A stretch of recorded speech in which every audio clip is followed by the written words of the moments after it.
Right now, I want to introduce Baruch Feigenbaum to go over sort of a vision for what we can do with the money that we're going to raise. Baruch is Assistant Director of Transportation Policy at the Reason Foundation, a renowned national think tank. He's a senior fellow with the Georgia Public Policy Foundation. Before joining Reason, he handled transportation issues for Congressman Westmoreland on Capitol Hill.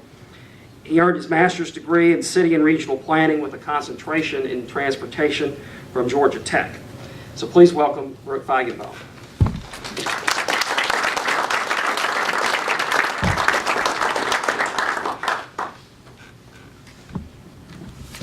All right, well, thank you very much, Kelly. With that great introduction, I hope I can live up to here with the elements of the plan.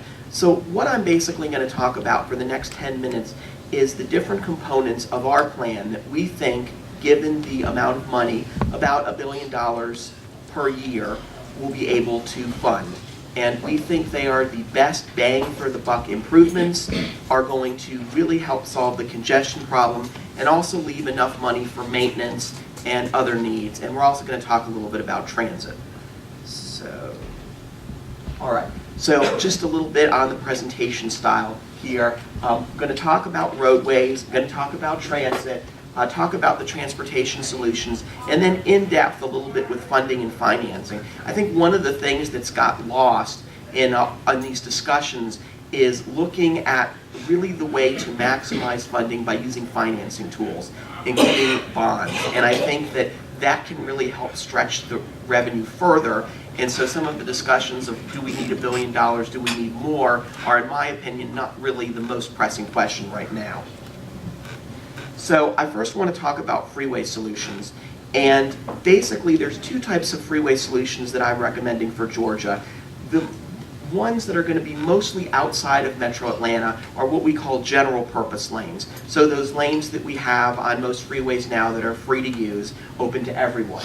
And also some freeway bottleneck removal. We all know about the 285 State Road 400 interchange that GDOT is getting underway with. So more of those type interchanges. We also know we've got issues at I-20 West with 285, I-20 East. But we'd be here a while, so I don't want to do that. And then what I would say is modest freeway additions inside of Metro Atlanta. And what I mean by that is GDOT has a policy of not adding new unpriced lanes. But there are some situations, and I list one here, I-75 in Henry County between 675 and basically south to Stockbridge, where you've got some real issues in terms of only being 3 lanes in each direction. And even though you're going to have reversible managed lanes there, there really is a need for the 4th lane because of all the traffic going to Macon to Florida to Savannah. And then the managed lanes network, and the managed lanes network is basically our idea for the tolled optional lanes. We've heard a lot about them that would be on most every freeway. We've had sort of, because of the recession, a little bit of a traffic slowdown, and so it's picking up right now. It hasn't been as bad in the last few years as maybe we thought it was going to be, but we still think with the explosive growth, we're going to need some of these new lanes. So let me just show a map here. Again, these are the general purpose lanes. This map actually makes it look more than there really are. Okay, and on to the managed lanes. So the managed lanes started as a 1,200-mile high occupancy vehicle network, and high occupancy vehicles 2 or more people. But the high occupancy vehicles suffer from what I call the Goldilocks theory, which is they're either too hot or they're too cold. They're too hot, meaning you're on I-75, the downtown connector, and there's more cars that are eligible for that lane that can fit. And so basically the lane slows down to the same speed as the general purpose lanes, no addition. They're too cold, you're outside of Atlanta, maybe you're on I-75 between the downtown connector and 285, and there's 3 cars in that lane, and you're sitting in another lane and you're congested, and you're thinking, this is really annoying. Why do these people have this special lane? I don't like this. So the idea is this pricing helps fix these issues of too hot and too cold by making these lanes more adjustable, and by allowing variable prices, we can customize it to the traffic demand based on time of day and based on traffic conditions, special events, all the rest of it. And you can see here the need for the poor performance of the hub lanes is what actually led to this managed lane system plan, which various iterations, there's still being updates by HNTB. So anyway, that's our it's a pretty extensive network. Some of them are more pressing right now than others. Some of them are probably not going to be needed for 20 years. But again, we like to think long term here. Okay, arterial network. I like to say this a lot. The arterial network is the surface street network. State Road 120, US 41, State Road 138, and most of them are actually state roads that GDOT maintains. So we have, for a major metropolitan area, which I define as more than 4 million people, one of the worst surface street networks in the country. And the reason is not a bad reason. It's because we spend a lot of money on the freeway network, which is important. We want to have a good freeway network, but we can't just do one or the other. We've got to do both. And so one of the things that we propose is to actually, on these biggest and most important arterials that provide an alternative to the freeways when they get congested. So for example, 120 and 140 in Fulton, Cobb, and Gwinnett can provide an alternative to I-285 with the accidents that we've had recently in the central perimeter area to improve congestion, reduce congestion. And so we're going to basically focus and spend most of our attention on these regional primary arterials using grade separation and ITS technology features, light synchronization, variable speed limits, different kinds of features that help smooth them along. And so here's my map of that. And you can see there's generally one of these that parallels 285. You've got one across the north side, you see stretching from Cherokee to Gwinnett, one there in DeKalb and Gwinnett. And again, the idea is to provide an alternative for freeway travel so that when something happens with the freeway, there's another way to go, and also to provide that redundancy in the network. All right, I do want to talk about transit. And one of the issues we've had in Atlanta, as Kelly mentioned, is our transit network is not really connected. We've got lots of different entities. They're better than they used to be about coordinating with each other, but they're still not really a system. And so one of the things we're looking at is how to create a system. I don't think the solution is necessarily a lot more rail lines because of the density issues we've talked about before. I do think looking at improving the existing MARTA rail with perhaps infill stations would be good. I think any way that we can increase the ridership on MARTA is a positive because the more riders, the more sustainable the system's going to be. But we're really looking at increases in the bus network. New bus routes, coordinating more express bus routes that Greta runs, additional frequency, and also creating a mobility management center.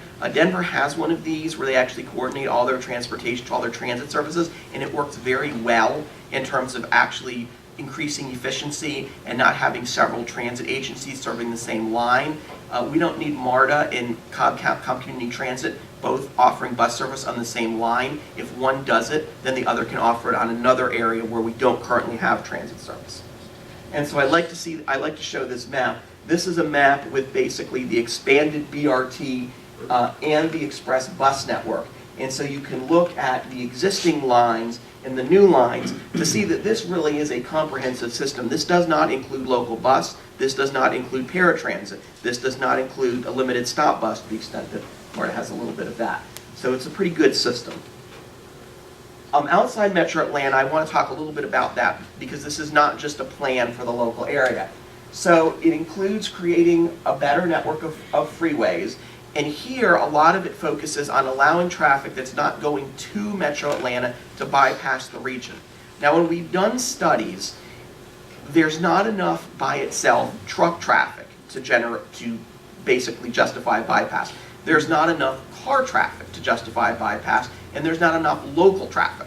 But when you put all those three together and include the growing that we expect Georgia to do over the next 30 years, we really see a need to allow people who are not going to Metro Atlanta, or even if they're going to the region, they're going to the suburbs or the exurbs, the periphery, to get around without having to use the downtown connector or I-285, which is basically what they have to do right now. And we're also looking at improving some of the local and state roads in each of Georgia's 159 counties. So this plan is a statewide plan. It is not just a plan for Metro Atlanta. And my rather hideous hand-drawn map here, just to show you sort of the options. You can see a little bit there around Savannah, a little bit around Columbus, and then sort of a option bypass north, south, east, and west of Atlanta. There's some discussion, will these be upgraded arterials that surface as sort of expressways where we get rid of some of the at-grade crossings but not all of them? Will they be freeways with no at-grade crossings?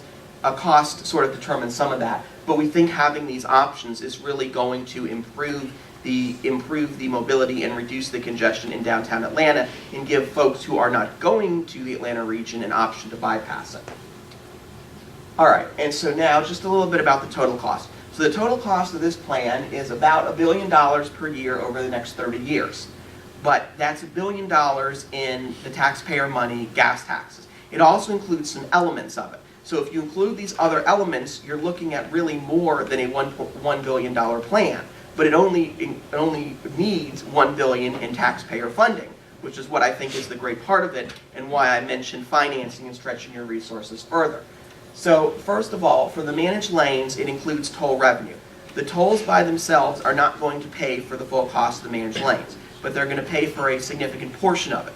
And so that's sort of, again, that additional user benefit, user pay. If you want a quicker, consistent, reliable trip because you've got to pick your child up from daycare or you've got a meeting, you're going to pay a little extra more to use it.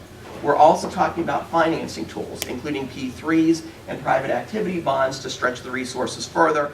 There's been whole conversations about the fact that we should finance our improvements, both our transit and roadway improvements, and not fund them. I don't really want to get into that here, but that's the idea behind using these financing tools. There's also been a question of how much money does Georgia need for maintenance? Are we devoting enough money now to maintenance? And the answer is we're probably not. But our plan is looking at most of the current revenue that GDOT is spending on new capacity and dedicating most of that to maintenance. So if you look at the budget, that's a significant increase from the amount of money that's spent on maintenance right now. And then I mentioned the maximizing the revenue by using partnerships. I think you can never have too many partnerships when trying to get these things done. Public-private, public-public, anything that brings new resources to the table is something we should be looking at. All right, and so a little bit about the transit. There's some question, how much are we going to fund transit? Where are we going to put the transit? Our concept is looking at $120 million per year. We had suggested that because of increasing tax receipts, that money could come from general fund revenue. There's also been some proposals for cigarette taxes, which I have mixed feelings about using that for transportation. But should that be a way that we choose to go, that's obviously another option. I think it has to be what I would call sort of a line item in the budget where that $120 million has to be dedicated each year.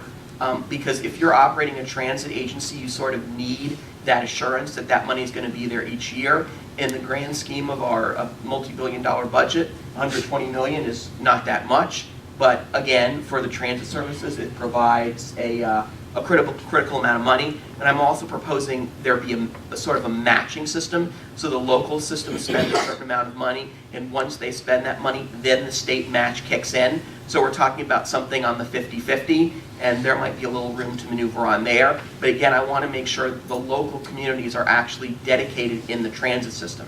Just like for the local maintenance and improvement grants, the local counties have to spend some money there before GDOT kicks in the funds. I'm talking about the same concept. Okay, and lastly, and this is kind of a big chart here, and I was going over it to make sure I've got all these numbers right where I want them. But this basically breaks down each of the components by the funding levels, and you can see MA stands for Metro Atlanta. State stands for the state as a whole. You can see the total level at the bottom. Again, some of this funding is transit funding, which is why it goes above the $1 billion per year. You can also see the private sector contribution, and then you can see the total planned costs. And I will leave that up here and hand it back over.